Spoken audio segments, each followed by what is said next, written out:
जैसा कि आप सभी जानते हैं, सच की हमेशा जीत होती है और हमारी एक छोटी सी प्रयास आप तक बड़ी खबर पहुंचाती है। तो स्वागत करते हैं आप सभी का STS न्यूज़ चैनल पर। आगे बढ़ने से पहले आप इस वीडियो को लाइक और चैनल को सब्सक्राइब जरूर कर ले और साथ में बेल आइकन भी प्रेस कर ले। चलिए बढ़ते हैं खबरों की।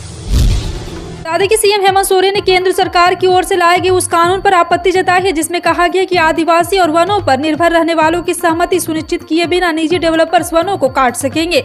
सीएम ने इस प्रस्ताव पर पुनर्विचार करने के लिए प्रधानमंत्री को पत्र लिखा है। सीएम हेमंत सोरेन ने पत्र के माध्यम से कहा है कि झारखंड में 32 प्रकार के आदिवासी रहते हैं जो प्रकृति के साथ समरसता पूर्वक जीवन जीते हैं। ये पेड़ों की पूजा और रक्षा करते हैं। जो लोग इन पेड़ों को अपने पूर्वजों के रूप में देखते हैं, उनकी सहमति के बिना पेड़ को काटना उनकी भावनाओं पर कुठाराघात करना जैसा होगा।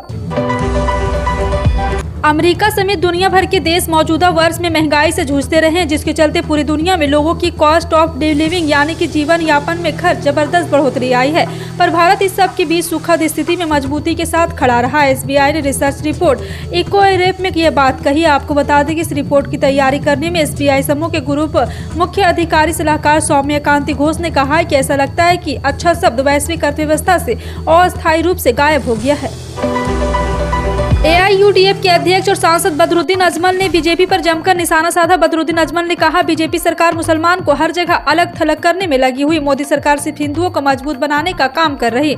उन्होंने कहा कि मुसलमानों को भी मजबूत बनना चाहिए। अजमल ने कहा, कर्नाटक हिसाब मामले को लेकर PM मोदी ने कुछ भी बोला है। इस दौरान वो बातों बातों हिंदुओं में शादी की उम्र पर अजमल विवादित बयान दे बैठे। उन्होंने कहा कि ये लोग आजकल नया बुंदा ले आए हैं, कौन किसी उम्र में शादी करेगा। अजमल बोले, 40 साल से पहले 2-3 गैर कानूनी तरीके से बीवियां रखते तो 40 साल के बाद बच्चा पैदा करने की क्षमता कहां रहती है। उन्हें मुसलमानों के फॉर्मूले को अपनाकर अपने बच्चों की 18-20 साल की उम्र में शादी कर देना चाहिए। सुप्रीम कोर्ट ने कहा है कि नाबालिग का यौन शोषण समाज के प्रति अपराध है। ऐसे में यह देखना होगा कि क्या इसका मुद्दा और मुकदमा सिर्फ दोनों पक्षों में समझौते के आधार पर रद्द किया जा सकता है। कोर्ट ने राजस्थान हाई कोर्ट के एक आदेश के खिलाफ दाखिल याचिका में विस्तृत सुनवाई के बाद कई इस मामले में हाई कोर्ट ने अनुसूचित जाति की नाबालिग छात्रा से अश्लील हरकत करने के आरोप में शिक्षक के खिलाफ दर्ज FIR को निरस्त कर दिया था। दिल्ली नगर निगम चुनाव प्रचार के बीच शुक्रवार को दिल्ली के मुख्यमंत्री और आम आदमी पार्टी के राष्ट्रीय संयोजक अरविंद केजरीवाल ने टाउन हॉल विद केजरीवाल कार्यक्रम में व्यापारियों के साथ चर्चा की। इस दौरान सीएम केजरीवाल ने कहा कि MCD में बहुत समस्याएं हैं और इस बार बदलाव होना चाहिए। इसका बड़ा कारण है कि पेड़ भी बदलता है पत्ते, इन्हें 15 साल हो गए हैं। आपको बता दें कि सीएम केजरीवाल ने कहा है कि मैं गुजरात काफी समय से जा रहा हूँ। मैं बीजेपी वालों से वहाँ पूछता हूँ कि काम क्यों नहीं किया जाता है, जरूरत नहीं है तो वो वोट कैसे देंगे। जी हाँ, वहीं इस कार्यक्रम में सीएम केजरीवाल ने कहा, हमारे नीयत साफ है और इनकी खराब है। इंस्पेक्टर राज बंद करेंगे और सभी चीजें सिंगल विंडो को देंगे। देश की राजधानी दिल्ली में 4 दिसंबर को नगर निगम के चुनाव के लिए मतदान होगा। उससे पहले हर एक राजनीतिक पार्टी वोटरों को लुभाने की कोशिश में लगी हुई है। सभी पार्टियों ने चुनाव प्रचार में अपने अपने दिग्गज उतार दिए, जिससे कि दिल्ली के वोटर को अपने साथ लाने के कई कसर न छूटे। दिल्ली राज्य चुनाव आयोग के मुताबिक राजधानी में 1,46,73,847 वोटर है, जिसने देश के अलग अलग राज्यों से आए प्रवासी लोगों की भी संख्या काफी है। दिल्ली देश की राजधानी होने के साथ साथ लोगों को रोजगार के लिए भी एक बड़ा जरिया है। गुजरात में चुनाव प्रचार के दूसरे चरण के लिए राजनेताओं की तरफ से लगातार दूसरे पर सियासी हमले किए जा रहे। चुनाव में रैली के दौरान प्रधानमंत्री नरेंद्र मोदी ने शुक्रवार को एक बार फिर विपक्ष पर करारा हमला बोला। उन्होंने पाटन से कांग्रेस पर जोरदार हमला करते हुए कहा है कि उसके पास 2 ही काम है, EVM की खामियां निकालना और मोदी को गाली देना। PM मोदी ने कहा कि कांग्रेस बोलती थी गरीबी हटाओ, लेकिन गरीबी हमने हटाई। कांग्रेस इस देश में शौचालय नहीं बनाए पाए। उन्होंने आगे कहा कि हमारी सरकार ने गरीब के लिए बैंकों से खाते खोल दिए। हम लोग गरीब की चिंता करते हैं। पाटन रैली से PM मोदी ने कोरोना के वक्त अपनी सरकार की उपलब्धियों का भी जिक्र किया है। अमेरिका के थिंक टैंक प्यू रिसर्च सेंटर ने एक स्टडी में बताया कि कोरोना के दौरान भारत में धार्मिक आधार पर अल्पसंख्यकों के सबसे ज्यादा निशाना बनाया गया। प्यू रिसर्च सेंटर की इस स्टडी में भारत को सबसे बुरा प्रदर्शन करने वाले देशों की लिस्ट में पहले नंबर पर रखा गया। इससे कहा गया है कि साल 2020 में भारत दुनिया के उन देशों में सबसे ऊपर था जहां महामारी की आड़ में अल्पसंख्यकों को टारगेट किया गया। इसके साथ ही सोशल मीडिया पर कई मुहिम भी चलाई गई। अमेरिका थिंक टैंक की स्टडी में बताया गया है कि कोरोना महामारी के दौरान अलग अलग तरह के हैशटैग चलाकर अल्पसंख्यक को निशाना बनाया गया। भारत जोड़ो यात्रा एक वीडियो में KGF 2 के सॉन्ग का इस्तेमाल करने पर कांग्रेस की मुश्किलें कम नहीं हुई। कर्नाटक हाई कोर्ट ने अब कांग्रेस नेता और सांसद राहुल गांधी, पार्टी महासचिव जयराम रमेश और प्रवक्ता सुप्रिया श्रीनेत को नोटिस जारी किया। आरोप है कि कर्नाटक हाई कोर्ट के आदेश के बावजूद भारत जोड़ो यात्रा के सोशल मीडिया हैंडल पर अपलोड किए गए संबंधित वीडियोज को नहीं हटाया गया है, जिसकी वजह से कॉपीराइट का उल्लंघन हो रहा है और कोर्ट की अवमानना भी की जा रही है। इस प्रकार संबंध में MRT म्यूजिक ने अवमानना याचिका दायर की। MRT म्यूजिक ने दावा किया है कि प्रतिवादियों ने कांग्रेस और भारत जोड़ो यात्रा के सोशल मीडिया हैंडल पर अपलोड किए गए वीडियो को नहीं हटाया है। उत्तराखंड की धामी सरकार ने यूनिफॉर्म सिविल कोड को लागू करने से पहले एक कमेटी गठित की थी। यह कमेटी UCC का ड्राफ्ट तैयार कर रही थी। अब धामी सरकार ने इस UCC कमेटी के कार्यालय बढ़ा दिया है। आपको बता दें कि रिटायर्ड जस्टिस रंजना प्रकाश देसाई के नेतृत्व में इस कमेटी का कार्यकाल बढ़ाया गया। अब 27 मई 2023 तक के लिए उत्तराखंड सरकार ने कमेटी का कार्यकाल बढ़ाया। यह कमेटी यूनिफॉर्म सिविल कोड का ड्राफ्ट तैयार कर रही। बता दें कि अब तक इस UCC कोर्ट में 2.5 लाख से ज्यादा सुझाव मिल चुके हैं। सर्दियों के मौसम में जितने तरह के बुखार होते हैं, मलेरिया इनमें प्रमुखता से शामिल है। अब मलेरिया के लिए सिर्फ बारिश के दिनों में फैलने वाला बुखार नहीं माना जा सकता, लेकिन अब मलेरिया किसी भी मौसम में हो सकता है। ऐसे में एक राहत भरी खबर सामने आ रही जो भविष्य में लोगों को काफी फायदा पहुंचा सकती है। बता दें कि वैज्ञानिकों ने 2 mRNA टीके डेवलप किए हैं जो मलेरिया संक्रमण को कम करने और पशुओं में उनके फैलने को रोकने में काफी उपयोगी साबित होंगे। अमेरिका एक यूनिवर्सिटी की टीम ने अपने स्टडी के दौरान पाया कि दोनों टीकों को जिस पर लगाया गया उसके अंदर मजबूत इम्यूनिटी क्षमता विकसित होगी। इंदौर में 8 जनवरी से आयोजित होने वाली प्रवासी भारतीय सम्मेलन के लिए तैयारियां अंतिम चरण में। 17वीं और प्रवासी भारतीय सम्मेलन के मौके पर भारत सरकार विशेष डाक टिकट जारी करेगी। प्रवासी भारतीय सम्मेलन के दूसरे दिन यह डाक टिकट जारी किया जाएगा।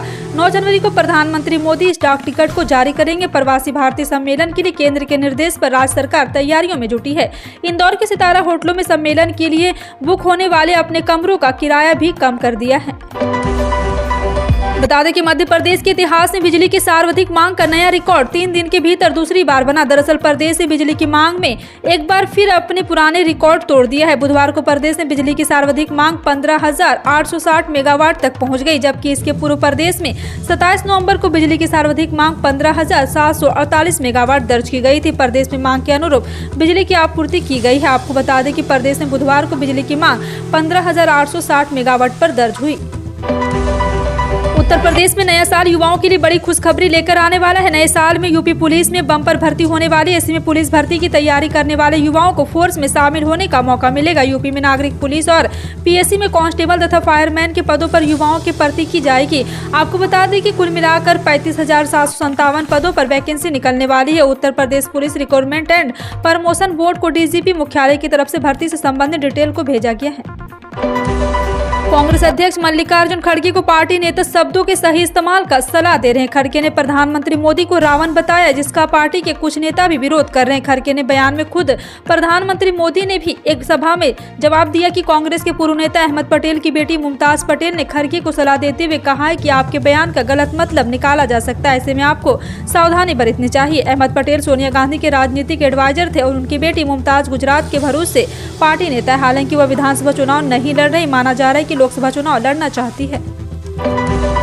रूस और यूक्रेन के बीच जारी जंग को 9 महीने से अधिक समय हो चुका है। इसके बावजूद इस युद्ध को कोई अस्थायी समाधान नहीं निकल सका। इस बीच रूसी सांसद क्रेमलिन ने कहा है कि रूसी राष्ट्रपति व्लादिमीर पुतिन युद्ध पर बातचीत के लिए तैयार है, लेकिन वह यूक्रेन से अपनी सेना वापस नहीं हटाएंगे। क्रेमलिन की ओर से कहा गया कि पुतिन राजनयिक समाधान पर भरोसा करते हैं। क्रेमलिन की ओर से यह बयान शुक्रवार को सामने आया है। इससे पहले अमेरिकी राष्ट्रपति जो बाइडेन ने कहा था कि पुतिन के लिए यूक्रेन में युद्ध खत्म करने का एकमात्र रास्ता अपनी सेना को वापस बुलाना है।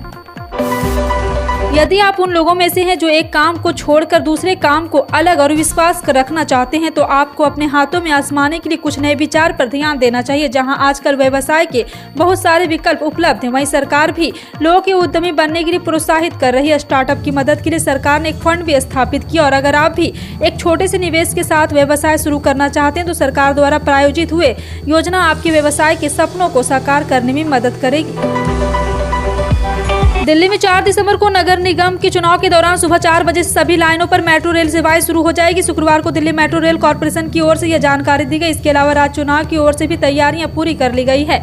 दिल्ली मेट्रो के अधिकारिक ने बताया है कि मतदान के दिन सभी लाइनों पर दिल्ली मेट्रो ट्रेन सेवाएं सभी टर्मिनल स्टेशनों पर सुबह 4 बजे से शुरू होकर 30 मिनट के अंतराल के 6 बजे तक चलेगी। वर्तमान के मध्य प्रदेश के मौसम प्रभावित करने वाली कोई प्रभावी मौसम प्रणाली सक्रिय नहीं है। रात के समय हवा का रुख उत्तरी हो रहा है। आपको बता दें कि सर्द हवाओं के चलते लगातार दूसरे दिन न्यूनतम तापमान में गिरावट दर्ज की गई, जिसके चलते राजधानी का न्यूनतम तापमान गुरुवार के मुकाबले 1 डिग्री सेल्सियस लुढ़क गया। सुबह के समय शहर में कई स्थानों पर कुहासा भी छाया रहा, जिसके चलते एयरपोर्ट पर दृश्य 1500 मीटर दर्ज की गई है। ग्वालियर चंबल संभाग के जिलों में सुबह कोहरा छाया रहा। शुक्रवार को मध्य प्रदेश में सबसे कम 6.4 डिग्री सेल्सियस तापमान मेगांव में दर्ज किया गया है। गोरखपुर में जाम की समस्या के ठोस समाधान के लिए मुख्यमंत्री योगी आदित्यनाथ के हाथों पहले 6 फ्लाईओवर की सौगात मिलने जा रही है। सीएम योगी 4 दिसंबर रविवार को 429.49 करोड़ रुपए की लागत से टीपी नगर से पैडलगंज तक बनने वाली फ्लाईओवर का शिलान्यास करेंगे। महंत दिग्विजय नाथ स्मृति पार्क में आयोजित कार्यक्रम के दौरान मुख्यमंत्री 6 फ्लाईओवर समेत कुल करीब 950 करोड़ रुपए की लागत वाली प्रमुख विकास परियोजनाओं का शिलान्यास करेंगे। फिलहाल आपका इन सभी खबरों पर क्या कहना है, कमेंट सेक्शन में टाइप करके जरूर बताएं। इसी तरह की पल पल की अपडेट जानने के लिए जुड़े रहें आप अपने NTS न्यूज चैनल से। मिलते हैं अगली बड़ी खबर में, तब तक के लिए जय हिंद।